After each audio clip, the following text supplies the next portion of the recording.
Hello, this is Andrew Thake from Minds and Money, and today delighted to be joined with us by Warren Gilman of Queen's Road Capital. Delighted that you can go and join us, Warren.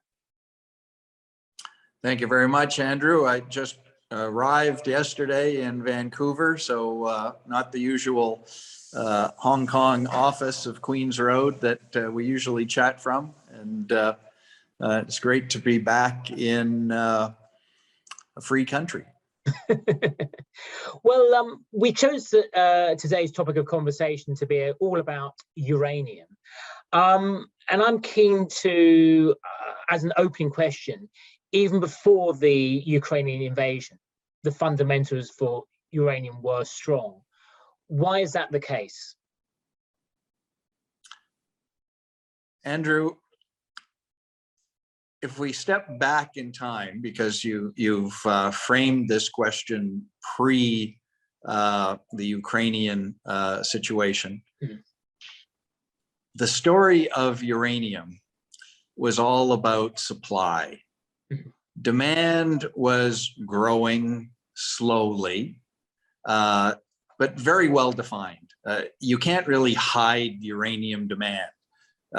It's all going to nuclear reactors. We can count them. We know exactly how many there are. And we know exactly how much uranium they use.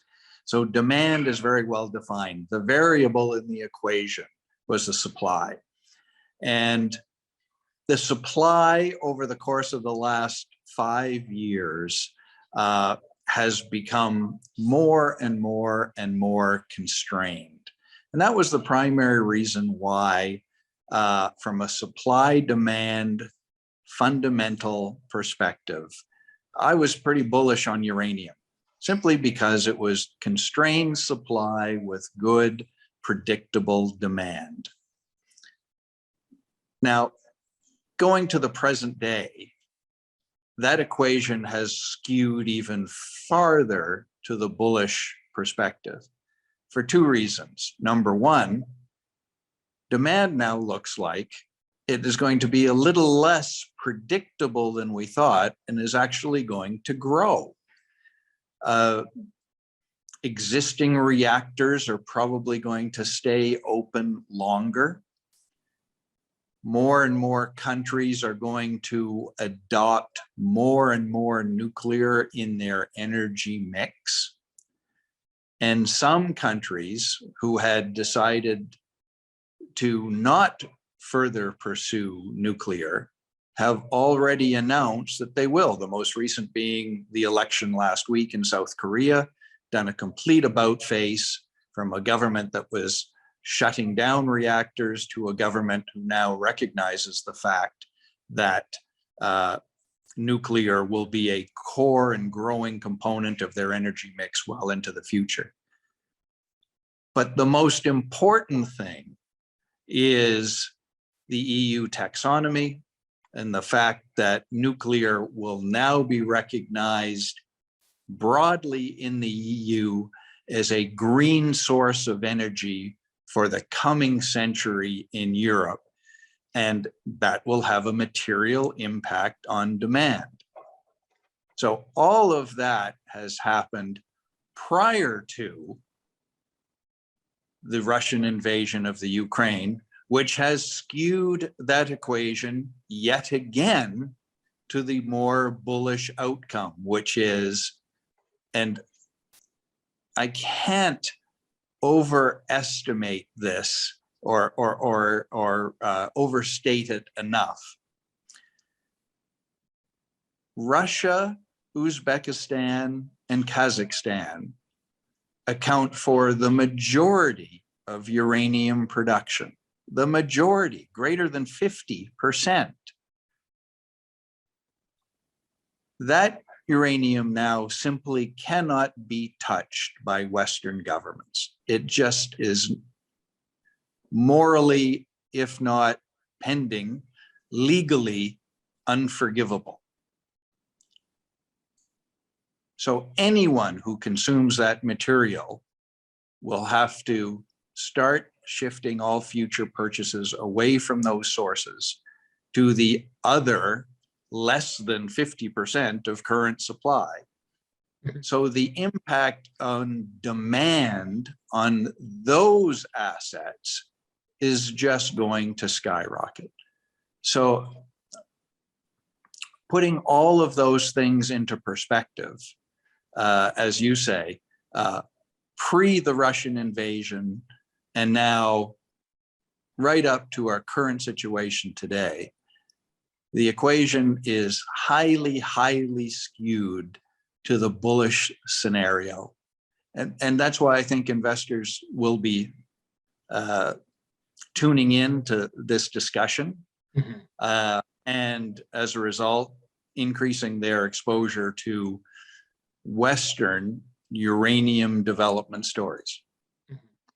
You kind of like touched on it there, that obviously, apart from obviously the demand sort of like, you know, changing and obviously becoming more positive in terms of uranium, you've now got the EU reclassifying, you know, uranium and nuclear as green. I'm just interested in just like diving down a bit for some of our like listeners who may not be too familiar about the role that these new modular uranium plants have to go and play in all of this, and how they would go and help in decarbonisation. Would you kind of care just to elaborate a little bit more on that? Yeah, I mean, there are so many, there has been and there will be so much in the way of technological innovation in the uranium electricity producing sector, that it's going to change both the perception and the nature of the power generation industry in the nuclear sector. That's all going to happen. It is happening, but it's going to radically change the nature of nuclear power production over the course of the next 50 years. You know, small modular reactors are just one component of that innovation and change. And with that innovation and change, I think you are going to see the industry gradually change. And it's not going to happen overnight, but gradually change the one negative aspect of the industry from an investment perspective, and that is the general public's perception that uranium mining and nuclear power generation is intrinsically dangerous. And you had, Andrew, in our previous discussion, you had a great phrase to describe that perception, which I had not been familiar with before. Do you recall what that phrase was? Yeah, so the phrase I used is the availability bias. So I guess like the concept that even though you and I know that driving a car is inherently more dangerous than the kind of like going on a aircraft, the perception is that going in an aircraft is actually still more like dangerous, even though that's false. And likewise with uranium energy, you and I know it's safe, but people still think it's less safe than, say, you know, working in like a coal plant, for example. And I had never heard of that concept before, but availability bias, I think, is a great way to describe the one knock against the nuclear business and the uranium industry is people think that it's dangerous, as you say, even though you know, people in North America lose their lives every week of the year with a gas explosion. Every week of the year. And yet we don't consider gas being used to power, you know, to keep our houses warm and to power our stoves and our ovens and so on. We don't inherently have the availability bias against gas, and yet people die every week. And you know, the safety track record of the nuclear industry compared to any other source of fuel, with the possible exception of hydroelectric dams, and even those can collapse every once in a while, is the best in the industry. And yet, as you say, there's this availability bias, in part fueled by by ignorance and fear of something we can't see, which is nuclear radiation. But it is, on a relative basis, a safe industry. But given your earlier question about changing technology with SMRs as an example, the industry will become even safer, even more innovative, even more adaptable, and being able to be used in a variety of circumstances, not just singular large reactors put in place as a underlying base load of energy. It'll be able to power individual industrial plants, for example, be able to be used in far north or less accessible locations than it has been historically. The variety of uses of smaller nuclear plants will again have a multiple impact on the proliferation of nuclear power generation and therefore the demand for uranium. So this is all going to happen over the course of the next 50 years. The part that I'm a little bit unsure about is that even though I am absolutely convinced that uranium is safe, and I would not have an objection if someone was to build a modular nuclear plant sort of like 10 miles away from me, there is still this sort of like image sort of bias, even though like 3 Mile Island was, 1979, was it 41 years ago? Even though at Fukushima, despite what happened, I think only one person died. I'm trying to remember my sort of stats here. But what can the uranium industry do better to kind of overcome this image sort of problem? Are there things that it's not doing that it currently can do? It is a difficult problem, Andrew, and it's not unlike the entire mining industry. The entire mining industry needs to address its poor public image, and the uranium industry is simply part of that. And likewise, nuclear power generation suffers from a similar reputational issue, and it's not a simple solution. It's not something that can be improved overnight, but the voices are growing in support of the industry. We have bipartisan support of the industry for the first time almost ever in the US, and the US is still the largest single market for uranium on the planet, still more than China. And to have bipartisan support finally in the US is an indication that that public perception is changing and will change. Conversely, when it comes to renewable energy, and here I'm particularly thinking about solar and wind primarily, there's a perception that renewable energy is green. In your view, is renewable energy as green as it says on the tin? Well, I think the answer to that question, Andrew, is relatively simple. I think it's been well proven, again, availability bias perhaps, or at least just bias from a perception or perspective. I think it's been largely proven from study after study that if you take into account the lifespan of renewable sources of energy, the actual physical equipment, solar panels, wind turbines, etc., and the carbon intensity required to construct that physical input into renewable energy, that they are much more carbon intensive than nuclear power generation, much more, significantly more, not just by a number of percent, but by numbers of magnitude. So I think from an academic perspective, it is absolutely clear that renewables are currently, given current technology, not nearly as carbon friendly as the nuclear option. So if investors listening in on this conversation say, right, I am going to enter the uranium space, the next question they're asking is, where should I go and invest? Is it low-cost producers like Cameco? Is it up and coming like Next Gen Energy? Or is it something like Sprott Uranium Trust? What would your advice to them be? Well, in this regard, I would be remiss if I didn't say, look at what I do and not what I say.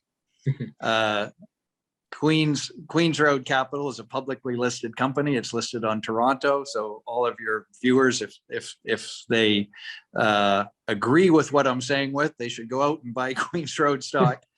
And you can see what uranium stocks we've been investing in. So, I'm on the record as being, I think I'm the second largest shareholder in NextGen after Li Ka-shing. And Mr. Li has his position in NextGen Energy from my previous position when I was investing money on his behalf. So he and I are the first and second largest shareholder in NextGen. And then ISO Energy, NextGen's exploration subsidiary, if you will. Again, I'm the second largest shareholder there after NextGen itself. So that gives you an idea of my answer to the question. And my answer to the question is, well, first of all, I'm a relatively conservative fellow, and I only want to invest in mine developers who actually have a mine that will get developed. Mm-hmm. And I know there's probably about 20 or 30 companies out there who claim to have such a thing. Mm-hmm. But given where uranium prices are today, not where they might be 2 years from now, but where they are today, of those 20 companies, there's probably only 3 or 4 that actually have a mine that will get built. And NextGen and ISO are obviously 2 of those. Otherwise, I simply would not have invested in them. Because for me, the number one criteria is that the company has to have an asset which will be, become a producing mine. And so that is a key criteria. That's how I invest. That's how Queens Road and nothing against Cameco, which is a great way to play rising uranium prices because they're currently in production. So you get the immediate impact of rising prices on actual revenue, cash flow, and potentially dividends. So someone that's in production, like a Cameco, for example, would be a great way to play it. But I think companies like NextGen and ISO that are developing mines will give me more leverage, will give me more bang for the buck. The biggest bang for the buck, obviously, are those companies that have marginal assets. We all know that in a bull market, the marginal assets have the greatest potential upside. Mm-hmm. Unfortunately, when there's corrections, they also have the biggest potential downside. And we saw this in the early noughties when there was this uranium boom and there was a proliferation of literally hundreds of exploration companies trying to get their project advanced while uranium prices were higher. And in the subsequent downturn, they were obliterated. They all went to zero and most of them had to go off and do other things. I and Queens Road would never invest in a situation that would ever go to zero. Mm-hmm. So I just don't look at those situations because as much as we aim for the upside, we always have to protect our downside. So protect our downside with something that will become a mine at today's prices, and not just a mine, a great mine at today's prices. When you get a uranium exploration company that doesn't make it from exploration to development to production, what are the most common reasons for things going wrong? Is it a price correction, as you just alluded to? Is it a politics, such as like a change in like government? Or is it just like permitting? I'm not sure if you have the phrase in Canada, but the phrase in the UK we have is NIMBYs, not in my backyard. Or is it like something else? It can be any one of those things, Andrew, or a combination of all of them. But the most important thing is grade. Grade. And grade can be achieved in one of two ways. It can be achieved by having an absolute grade that is extraordinarily high, like a next gen and like an ISO, when you're talking about 15 to 20% uranium, 15 to 20%. Grades like that mean tremendous margin when you're in production, just tremendous margin. Or you can be like a Uranium Energy Corp in the US, which is focused on ISL production. And although the absolute grade is 2 orders of magnitude less than a next gen or an ISO, they have a production method, in situ leaching, which is a fraction of the cost of hard rock mining. And so if your method of extraction is a fraction of the cost, you can still have a very good margin with a much lower grade. And so grade is either absolute or relative to your production cost is absolutely critical. And the biggest cause of failure of all of the other projects is that they simply don't have that grade. I think that just to sort of like round things up, I'm going to ask you one sort of like question. I also asked Rick Rule when I was interviewing him like last week. What's been the best book of the last 2 years that you have read whilst we've been under lockdown and COVID-19 that has a relevance to the mining industry? Gee, that's a great question, Andrew. Probably the one that has the most relevant to the mining industry that I read is a book of, it is a bit of a biography of Enrico Fermi. Okay. And Enrico Fermi is widely considered to be the godfather of the nuclear power industry. And the title of the book is The Last Man Who Knew Everything. And when you read about Enrico Fermi, unless you're Italian and he's viewed as a national hero in Italy, you might have heard of the Fermi lab or Fermi reactors, but you don't know anything about the man. Mm-hmm. And the man himself was absolutely brilliant and was an incredibly innovative physicist who almost single-handedly developed the nuclear power industry. And it's because of Enrico Fermi that the Athabasca exists. We wouldn't need the Athabasca Basin if it wasn't for Enrico Fermi. And so he certainly has a relevance to Canada and a relevance to the entire uranium industry. But he was a fascinating individual. So if anyone wants a book that describes the evolution of the industry, but the brilliance behind the man, The Last Man to Know Everything is a good read. Okay, well, thank you very much for that recommendation. If I can add one recommendation of my own, the book that I've just recently finished is Steven Pinker's book, Enlightenment Now, which actually interestingly does talk about decarbonisation, natural resources, and has a strong recommendation actually for investing in uranium. And certainly kind of us reading that and obviously getting to know you, Warren, over the last few years, doing interviews with your good friend Warren Owen as well, I've certainly gone from being a uranium skeptic to being a uranium bull, and I certainly encourage our listeners to do the same as well. So thank you for your time. That was Warren Gilman of Queen's Road Capital with Andrew Thake from Minds and Money.